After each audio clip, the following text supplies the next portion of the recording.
Brainy Boost presents How to Instantly Read Anyone, 18 Psychological Tips. When we are meeting someone for the first time, we are bombarded with information. It can be hard to work out what kind of person they are. That's why it's important to understand how we communicate.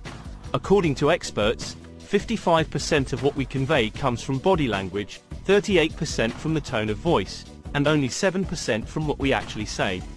This means that when we meet someone for the first time, we have to take into account these three factors, in addition to what a person's appearance may suggest. So, if you want to gain insight into someone's personality when you first meet them, pay attention to the following clues, starting from the head down. Number 1. Eye contact. They often say that the eyes are the window to the soul. The key to knowing which kind of eye contact someone is giving you is to consider the context. For example, if a person literally can't take their eyes off you, it could mean there's a romantic interest. On the other hand, when you look someone in the eye, and they can't bring themselves to look back at you, it's a sign that they're either nervous, or they've got something to hide.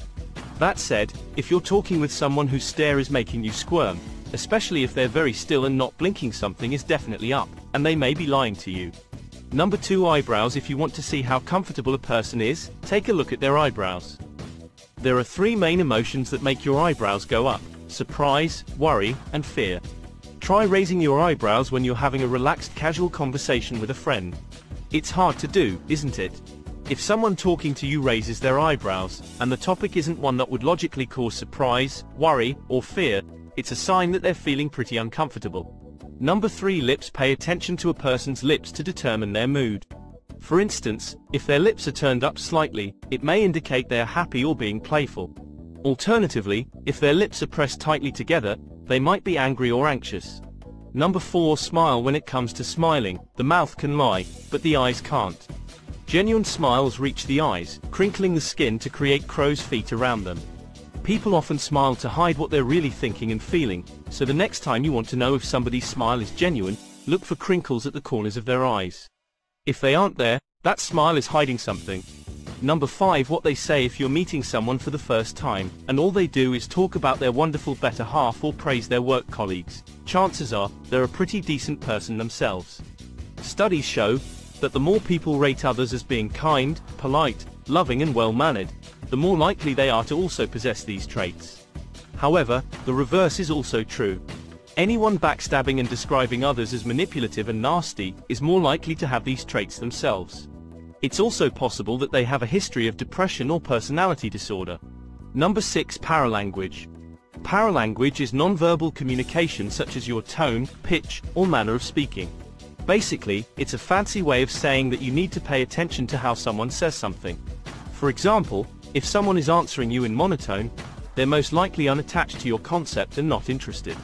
The use of sarcasm is another good example. When someone uses sarcasm, what the person means is actually the opposite of what the words say. So, pay attention to the emphasis they put on words and how they say it. It gives you a big clue as to what the true intentions are. Number 7. Side glance. People that are warm and open to meeting you will have their body facing you, and they will look you in the eye. On the flip side, if you've just met someone and they immediately glance away to the side, this is a subconscious body language sign that means they're looking for an escape. Number 8. Frequent nodding. Nodding is usually a sign that someone agrees with you. But exaggerated nodding may signal anxiety about approval.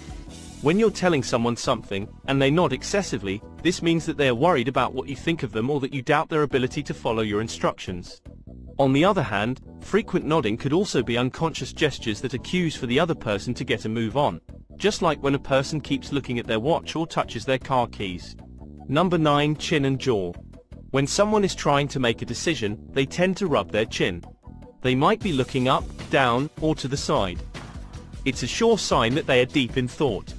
A clenched jaw is a sign of stress. Regardless of what the person is saying, this indicates a considerable level of discomfort. The conversation may be heading towards something they're anxious about, or their mind may be elsewhere, and they're focusing on the thing that's stressing them out. Number 10. Posture. How someone carries themselves can give you some indications about their self-confidence. For example, if someone is walking upright with their shoulders back and looking straight ahead, that gives the indication that they feel good about themselves and have confidence. However, if someone is slouching over and looking at the ground when they walk, that gives a much different impression. It may not necessarily mean that they have low self-esteem, but that's the message it gives off. Number 11. Rubbing hands. It is believed that the hands broadcast what the head is thinking. When a person is rubbing their hands together, generally it means that they have a positive feeling about something. People usually do this when they are hopeful about something good coming up in the future, and they're excited about it. Number 12. Handshake. You can tell a lot by a person's handshake. Soft and flabby, and they are likely to be submissive or a pushover. Too hard and crushing, and they are possibly domineering types. The length of time is also important.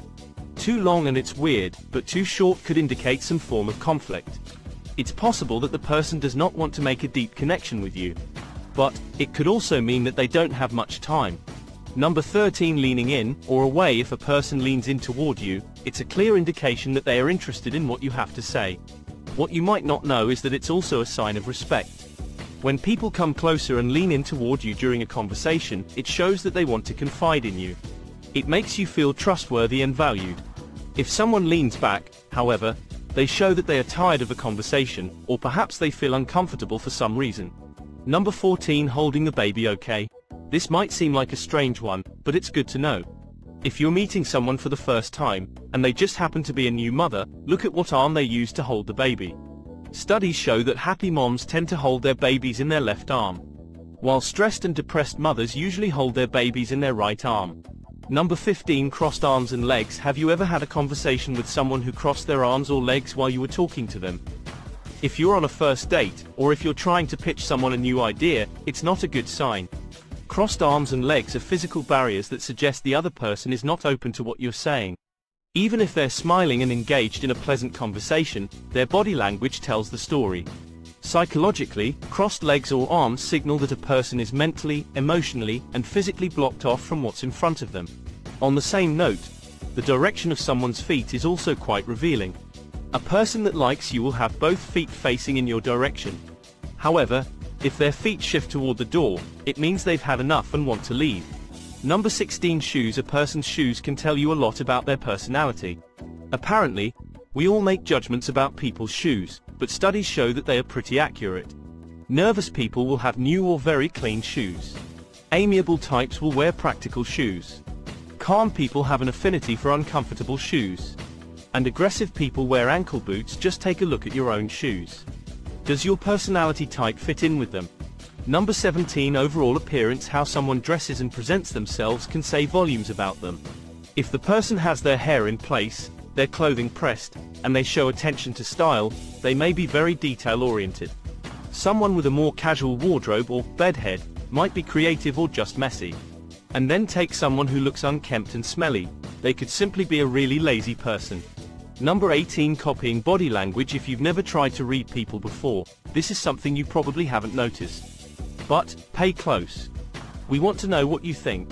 When you're meeting someone for the first time, what's the first thing you usually notice about them? Hopefully, with these tips, you'll be well on your way to becoming better at reading people. If you enjoyed this video, give it a thumbs up, and share it with your friends, so we can keep making them. Hit the subscribe button for more videos like this, and remember to click on the notification bell. Also, be sure to check out our other videos. Thank you for watching.